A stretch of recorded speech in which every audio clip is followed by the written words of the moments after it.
Hello, dear friends. We're glad to welcome you back on Alatra TV Middle East. And in today's live conversation, we will talk about the model of society where each and every person would feel happy and secure. How to help young people, how to help teenagers and young adults to develop their best human qualities so they could open their creative potential within, and how this all can help in building a society of happy people, in building a society of um, you know just creative and wonderful people in the nearest future. And before we start, I would like to address to our dear viewers, please don't hesitate to ask your questions, to write your comments, write in the chat box in the YouTube. And the most interesting questions will be asked by the end of our broadcast. And also, do not forget to share these videos with your friends on social networks using two hashtags, hashtag Creative Society and hashtag Alatra Unites. And to those of you who joined us just recently, I would like to say that on Alatra International Public Movement platform, a unique project has been launched not that long time ago. This project is called Creative Society. And throughout this project, people from more than 180 countries of the world are conducting social surveys, international interviews, roundtables, international conferences, and they're trying to find out, how do people envision a creative society? How do they think? What is creative society for them, and whether they want to live in a society like that? And today's live conversation, we will be hosting together with Alina. Hi, Alina. How are you doing today? Hi, hello everyone. Great, thank you. Today we had a very sunny and beautiful day in Italy, and I really love our international broadcasts. All our guests and co hosts are from different countries today. Kate is in Ukraine, I'm in Italy, as I have already mentioned, and our very special guest is from California, the USA. But before I introduce our guest, I would like to remind our viewers that throughout these broadcasts, we are also testing the theory of six handshakes. And according to this social theory, all people on the planet Earth are connected through five or fewer social connections only. And that means that we are not strangers to each other. That means that imagine any person in the world, there will be five people who will bring you to this person. Maybe you know the first or the second person in this chain, and then they know someone. But with contemporary technologies, we have proven that it's even more efficient, and sometimes one or two connections are enough to meet and to get to know any person in the world. And the presence of our guest today is a confirmation because she was connected with us by another guest from our previous live conversations. And please help me to welcome Miss Rashmi Sharma from USA, sociologist, coach, mentor, public relations specialist, and business facilitator. And also, Ms. Rashmi is a founder of an international webinar series named Teens Together. Teens Together. It sounds really great. And hello, Rashmi. How are you? We know you are in California, and hope everything is good with you today. Thank you, Alina, for such a great introduction. Thank you, Kate, for having me today. I'm really pleased to be here together and share our experiences, life experiences, to bring everybody together through the creative society, the mission and vision, uh, our having a one society where each and every individuals can live and thrive in in a harmonious environment. And I really appreciate and thank you again for having me here. Rashmi, we know that you are very socially active people, that daily and constantly you communicate with so many people, providing mentoring and coaching to teenagers, youngsters, and also adults. Of course, every day you learn something new yourself, you grow. Could you please share with us your story? What inspired you to choose this field of activity and what motivates you to continue? Well, it's a very deep question. Definitely, I love people. My passion is to make people feel worthy because every life matters. Everyone on this planet has something unique and something special to share. My mission is to leave a footprint on each soul I come across. My what motivates me is the uniqueness, the innocence of a human.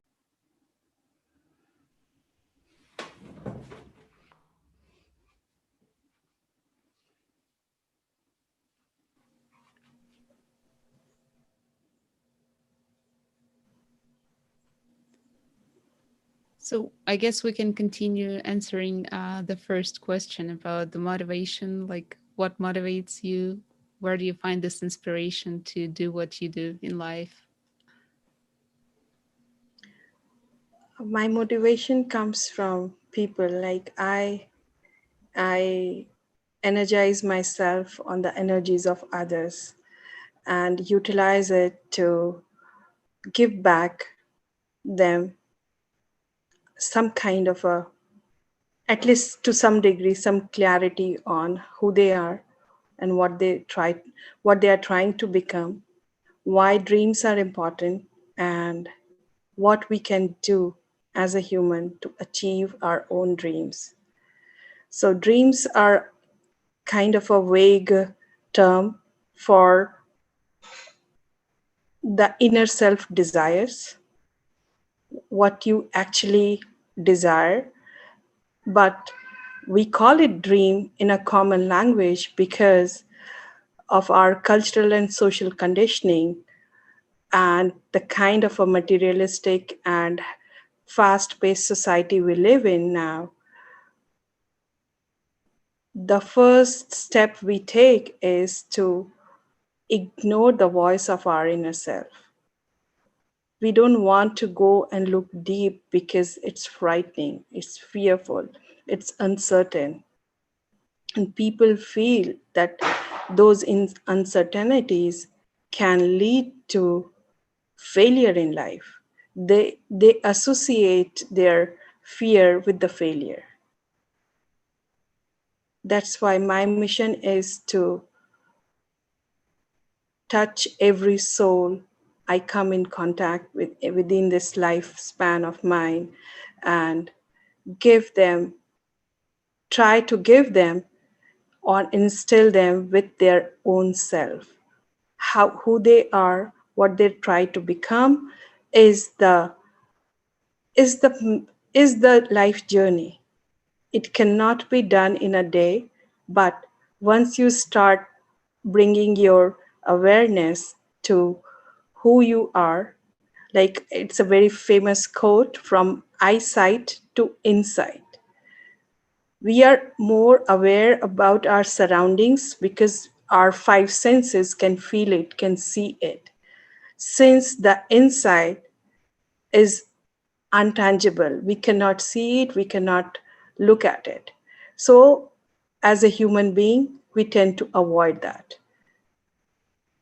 Anything which is not known is fearful for humankind, right? Since early age till now, we had we had so many fears in past, like universe is a black hole, or nobody comes back if they go to moon. But now we know that even we can go to Mars and come back, right? The knowledge, the power of connecting with unknown starts with you. And that's the powerful message and mission I have in my life, is to touch every soul and try to instill their self into themselves again. Thank you so much, Rashmi. Really, really sincere answer. And I would say wonderful journey for a person. You know, it's a great, great motivation to wake up every morning and to think what else good I could do in order to help people to actually look inside themselves and to find out their true inner self. Um, Mm-hmm. Not just to wear the masks in front of others, but to find the connection with your true spirit, with your inner self. And could you please tell me, Rashmi, uh, what do you think a true happiness is? Where to find it? Yes. So happiness, as it's a state of mind. You can feel happy about anything or everything, but how to relate those happiness to your life condition is the true happiness.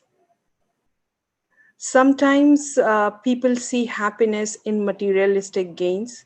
Sometimes people see happiness in spiritual life, spiritual well-being. But as a common human being who are involved in a family life, who has a career, who has who has to live in this world, cannot be a saint or cannot be a monk, right? As a mom, I'm a mom of two. I cannot even, my happiness starts with my kids.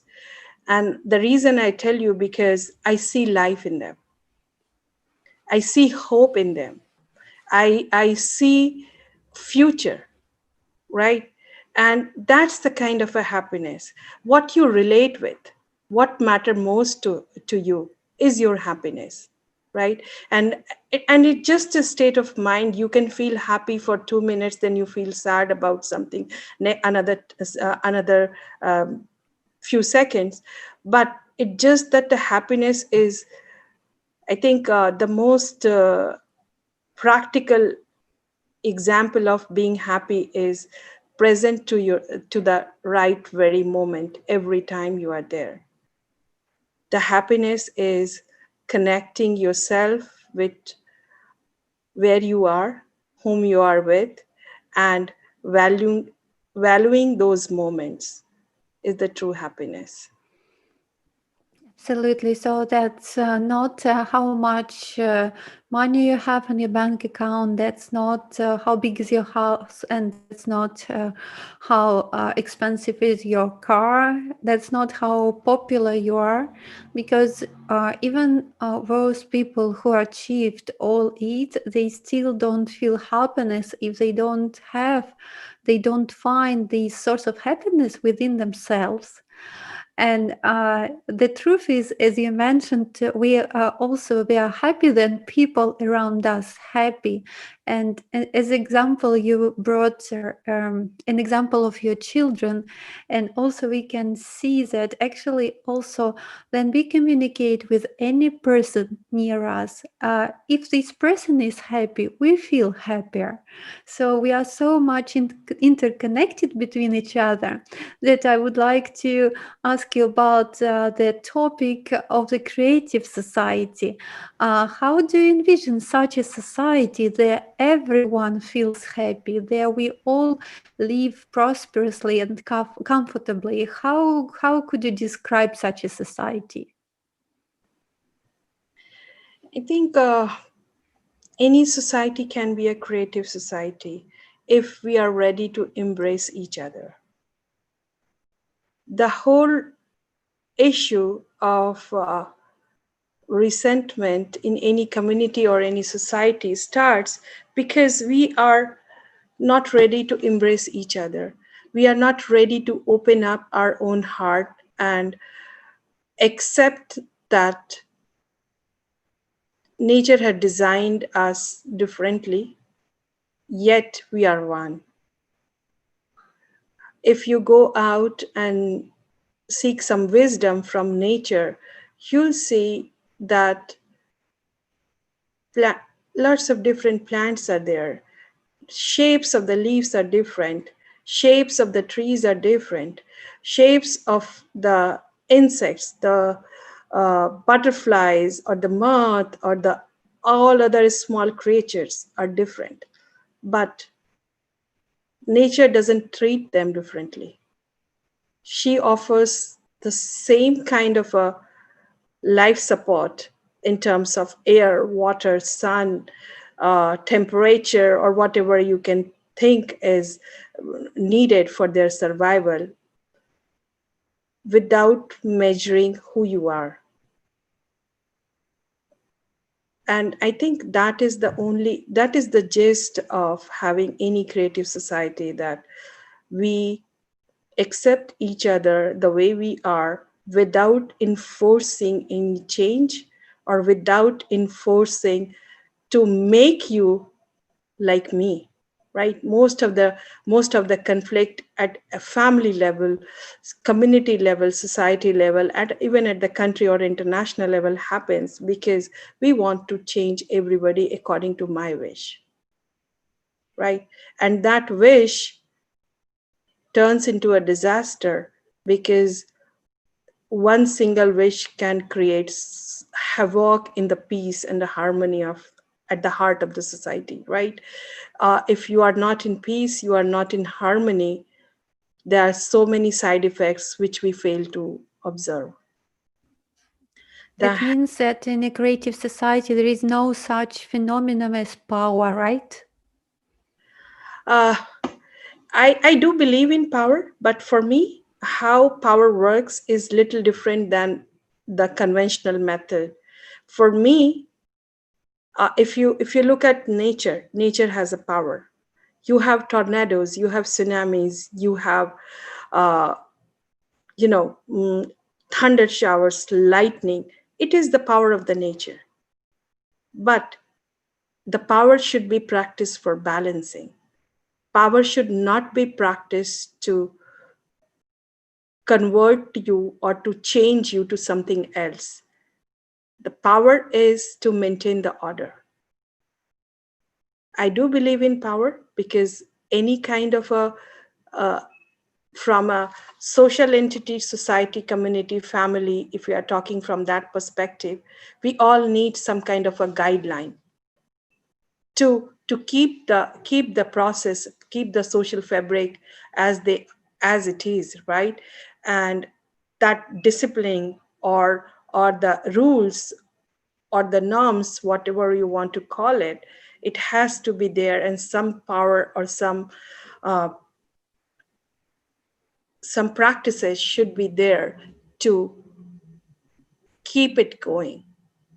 So But for not as a tool to dominate or to conquer each other, not a tool to oppress each other. yes, see, again, Alina, I'll go back to the same point. Uh, if power is making you happy, is that power or dominance bringing you best out of you? If not, you are doing something wrong, right? If I'm taking an action and it's making me unhappy, not bringing any fulfillment in myself, what kind of a practice I'm having? So you are again going far from yourself, you are disconnecting, you are detached, right? So that is the power of that kind of a power. You need to realize that the negativity has to be detached from the power practices.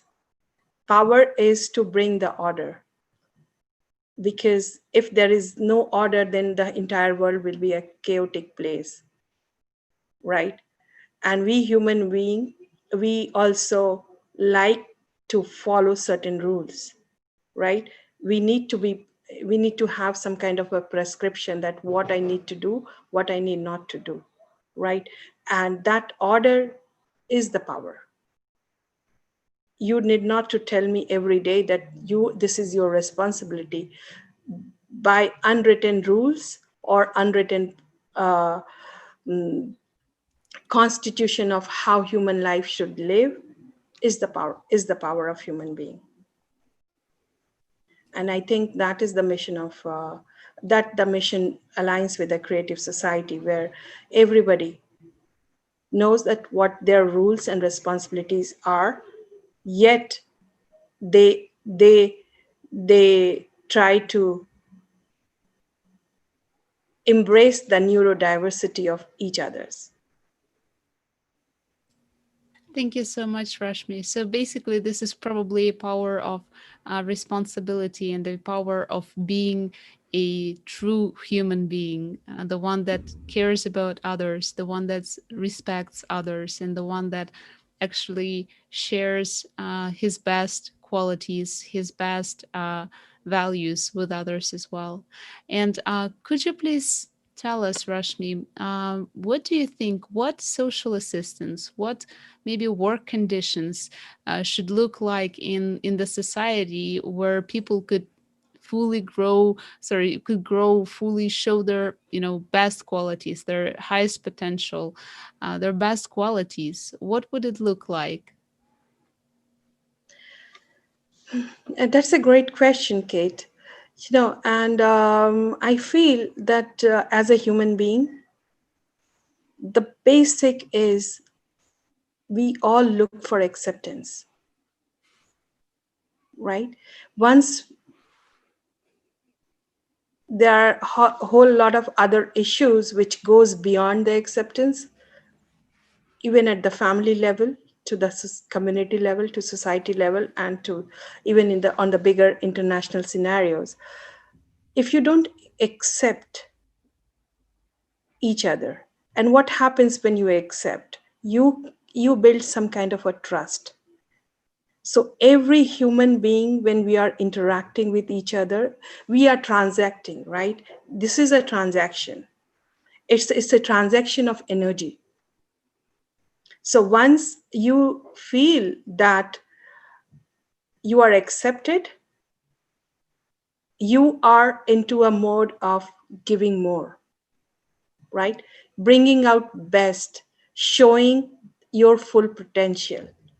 That trust helps you to cultivate and to cultivate the best self, and the people whom you are transacting with can harvest the best. If that is going to happen each and every day with every human transaction, there will be a no fear, there will be a no reason that we should doubt each other. So what is happening in our society, we don't know who lives our next door, we don't know what they do. So we are fearful, even with the small examples, we get, oh my God, what is going on? We don't trust them, what they are doing, because that's the fear of unknown. We don't know them. But when we are transacting and sharing energy with each other, that fear is gone. We are into a harmonious transaction of energies where you feel positive about me and I feel positive about you. So those powerful transactions can bring wonders to this world. But for those powerful transactions, you have to be present with each and every transaction, right? Uh, when there is a very famous quote. It says that communication is like a black coffee. It stimulates your brain, but at the same times, it gives you a thought which which will not let you sleep, right? Because giving the right amount of attention and intention, showing yourself the way you are, is the biggest powerful thing one can have to create some kind of create that special wrapper for your Ferrero Rocher chocolate and make it special. The chocolate is the same, but how you cover it, right? That's the fabric of our society, how we wrap it ourselves.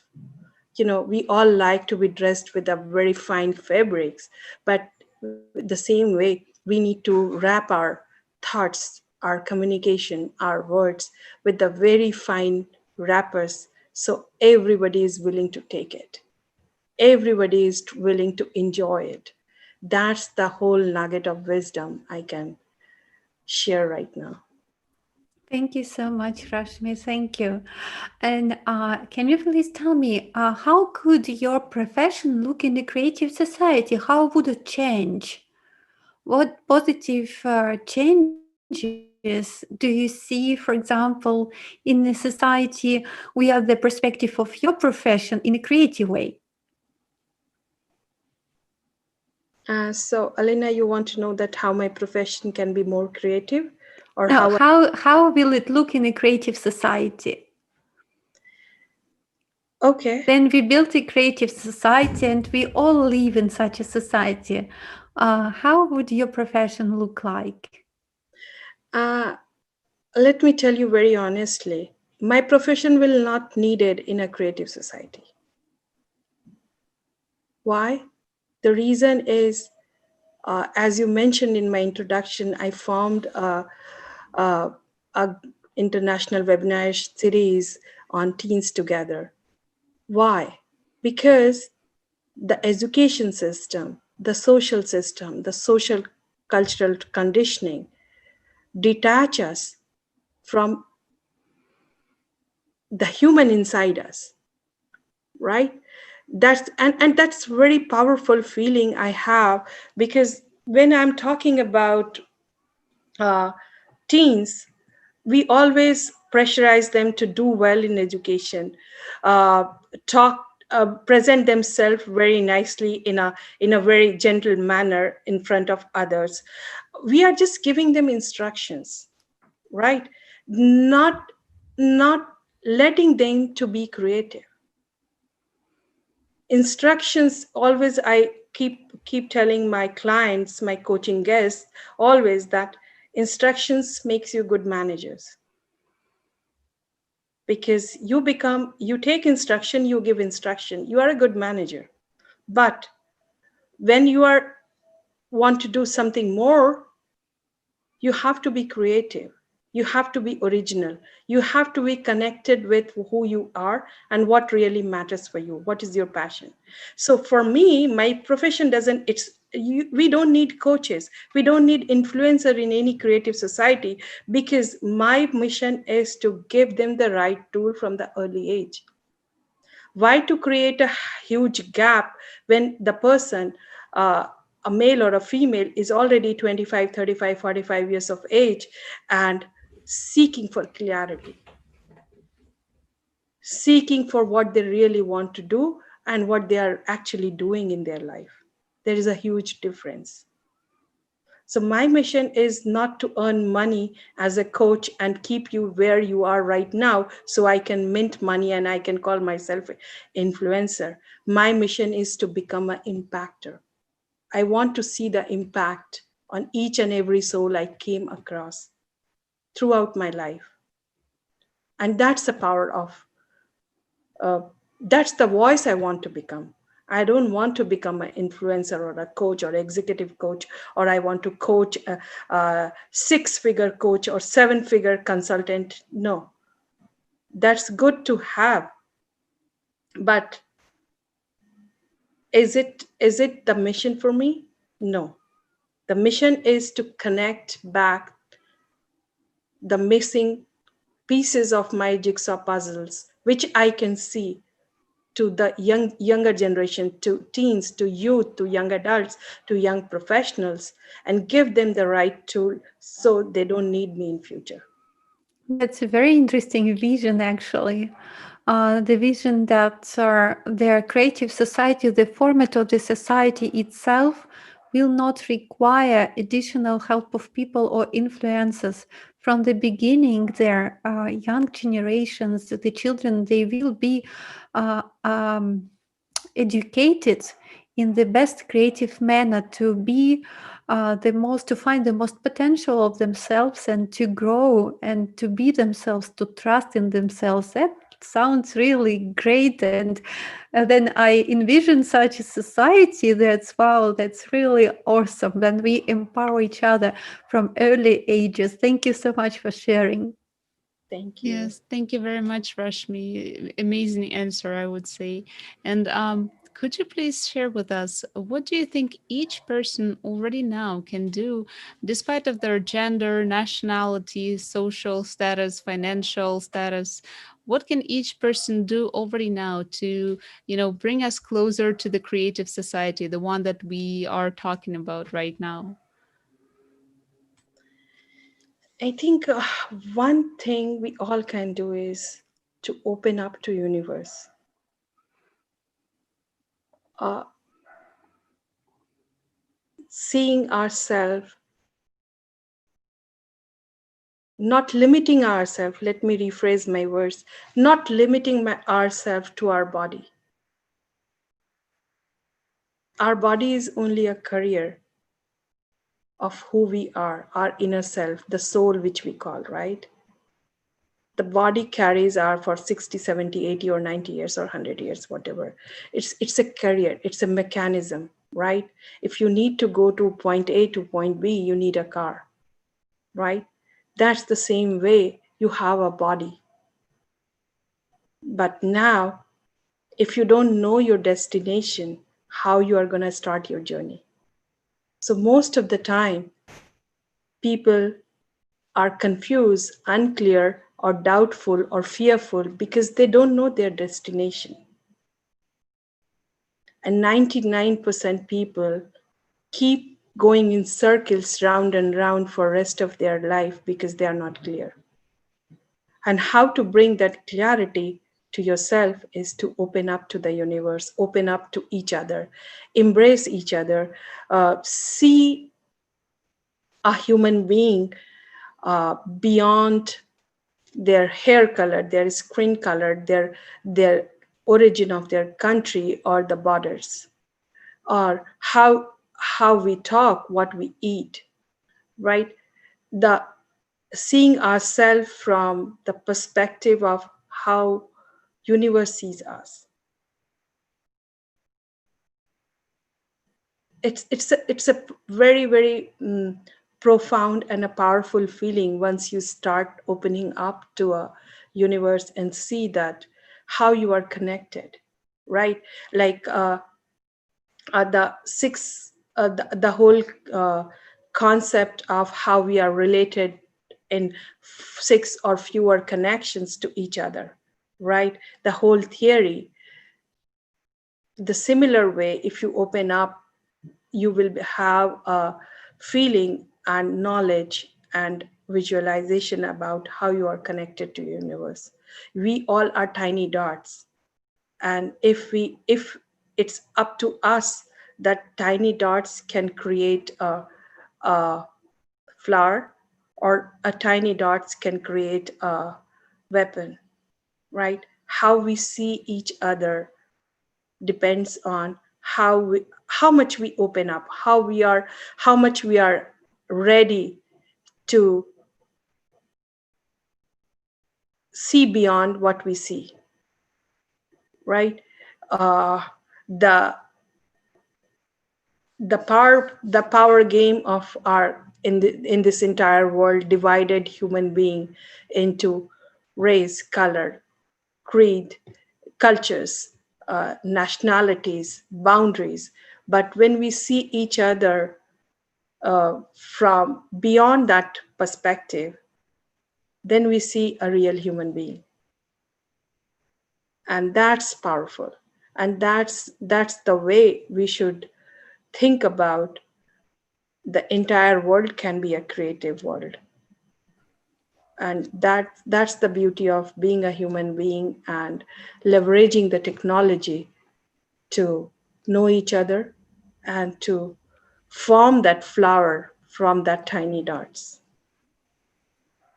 Absolutely, very beautiful vision. And um, every human being deserves to live in a creative society, deserves it from its nature, deserves it from its birth, deserves to live in a society of mutual support, understanding, trust, security.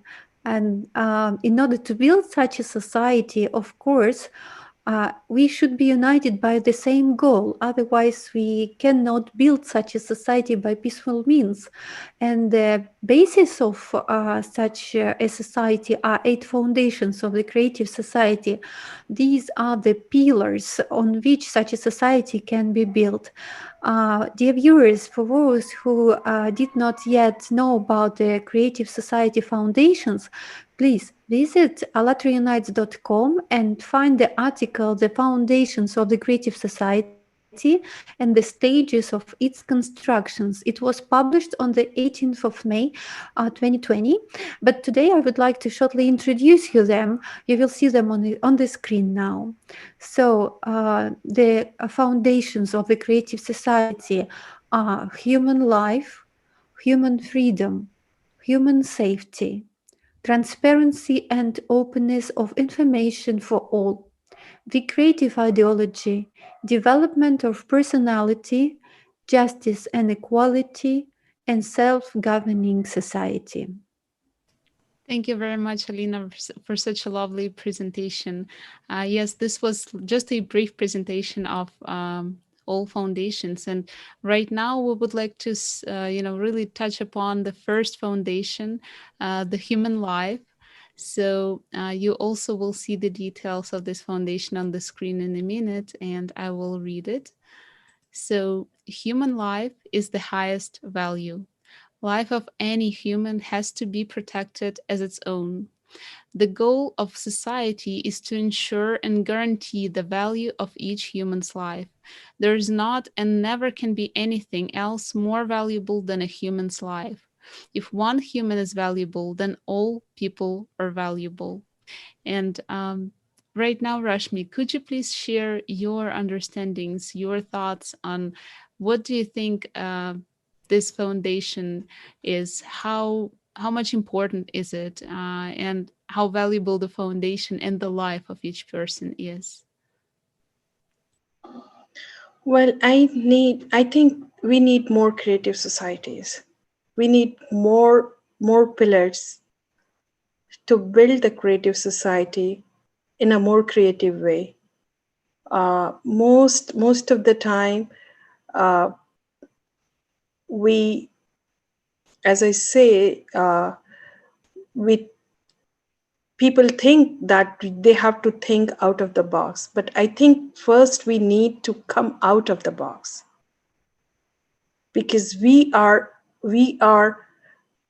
as a human being, we are conditioned so deeply that we are fearful, we are afraid of walking out of our comfort zones, right? Fear of landing up in a world of opinions, judgments, how people will see us, how people will perceive us, what kind of a, a conversation it will trigger to people. If we are all equal, if we are all valuable, we, if every life matters, why we are fearful of judgment? Why the judgment need to be done at the first place? We don't need any judges to judge who I am and what I am, who you are or what you are. How you place yourself in this world, how you place yourself within the social, economic, financial, or societal conditions you are in, how you place yourself as a as an added value, right? Because we if human life is valuable, we are here to add value. And how we can add value to each other if we are not opening up, right? uh, that's why people say that change takes place, but it's a very slower pace, because we are not ready to step out of our comfort zones. We are not ready to look beyond our own perceptions. and that those perceptions creates our social world. And beyond my world, I see everything as an alien, right? And if I see an alien, I'm fearful because I don't know who these aliens are, what their powers are, how they're going to behave, how they're going to treat me, right? So once if I step out from my comfort zone and I open up myself and value each human life as they are, we I'm already in a creative society. I'm already adding value to to people who are around me, right? I'm already there to make you feel worthy. I'm already there to respect your time, your being, respect your resources, and respect your thoughts. If we are like, if we can do this bit, there will be a creative society everywhere. Thank you very much. Thank you. Very nice understanding. Very clear one. Thank you. Yes, truly. Thank you so much for it. And also, could you please tell us, Rashmi, how do you think, how important is the implementation of all these foundations in all spheres of human activities? Like, what would it be like once we implement all these foundations, all people on the earth? uh, Practically speaking, it's not an easy journey because the more we are conditioned, or we more we met with the people who are more conditioned, it's hard for them to accept or to open up. But ideally, that will be the best world where everybody can be accepted as they are, and it will bring the harmony we all crave for, right?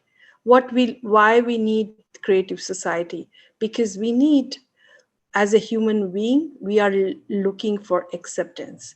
We are craving for love. We are craving for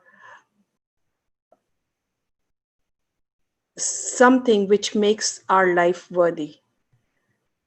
Our that bring something which brings fulfillment to our inner self, right? Why a person cringe on somebody and say that it's the love of my life?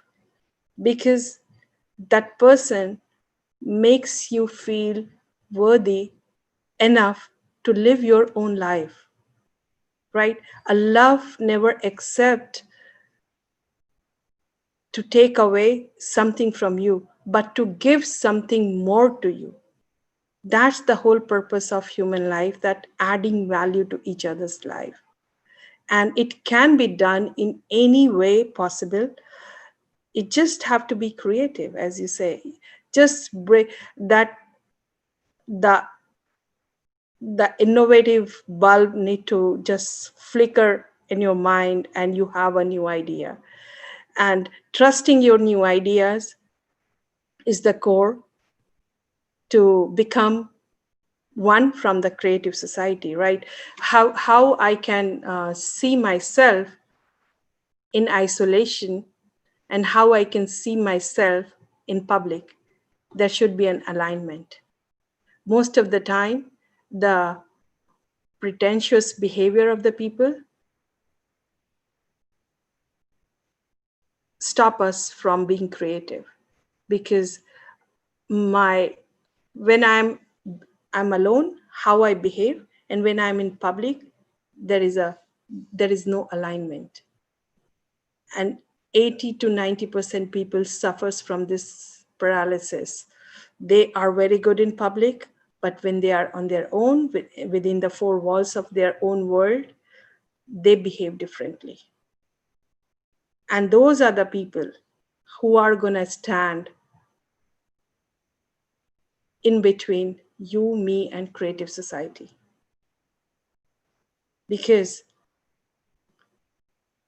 It's our job to equip them with the tools that can help them to clear the fog of who they really are, and how can they see themselves.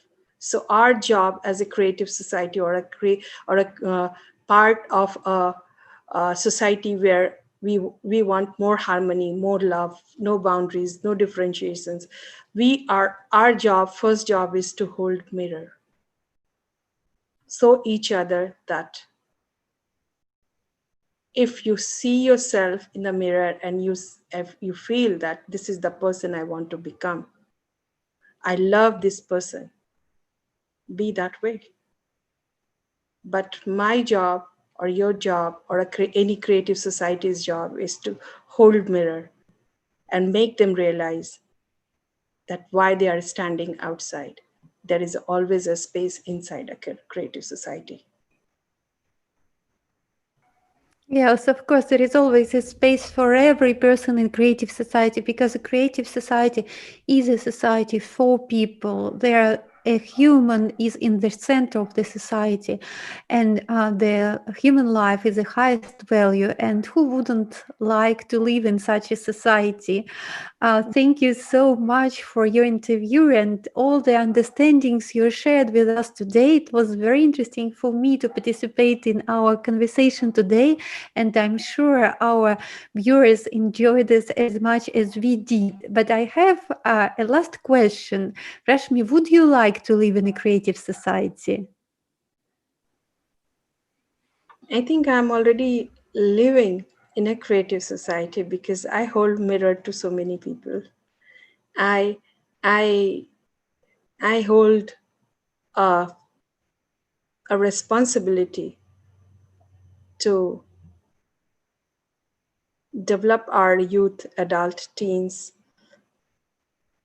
to be themselves.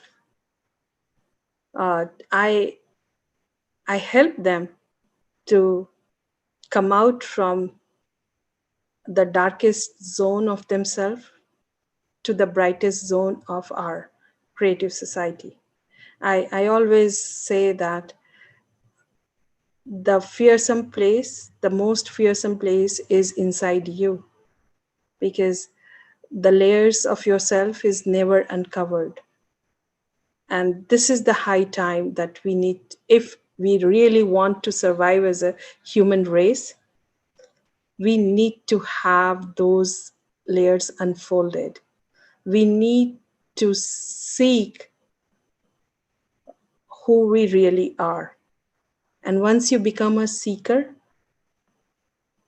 you have all your answers answered. You just have to be observant. Uh, you just have to be connected with your surroundings, your environment. So I live in a creative society for sure, and I try to people around me, make them feel that they live in a different world. They are not in a conventional world where they feel uh, fear, judgment, opinion, or instructions. I live with my kids, so I uh, try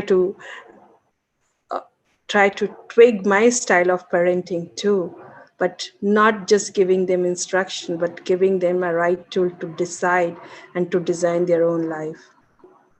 Thank you, Alina, for this beautiful question.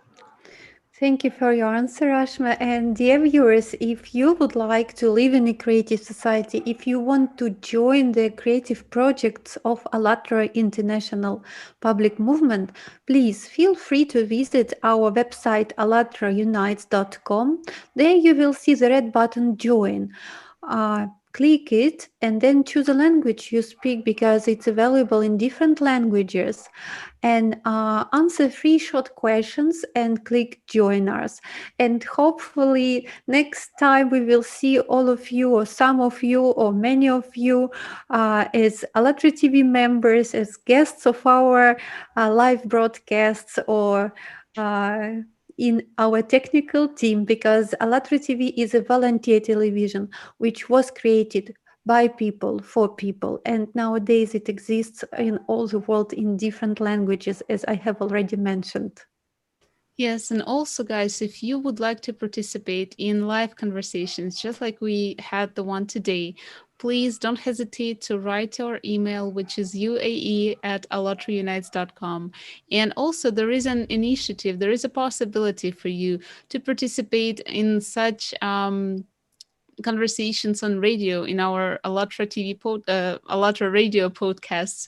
So if you would like to join them, you can also write an email to info@alatraunites.com, and please write your comments, share with us, share with others what is creative society for you, because the sooner we start building it together, the sooner we start showing this on our personal examples, the sooner we start living in the creative society worldwide.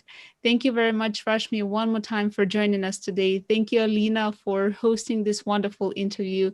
And I'll see you in the next one. Goodbye.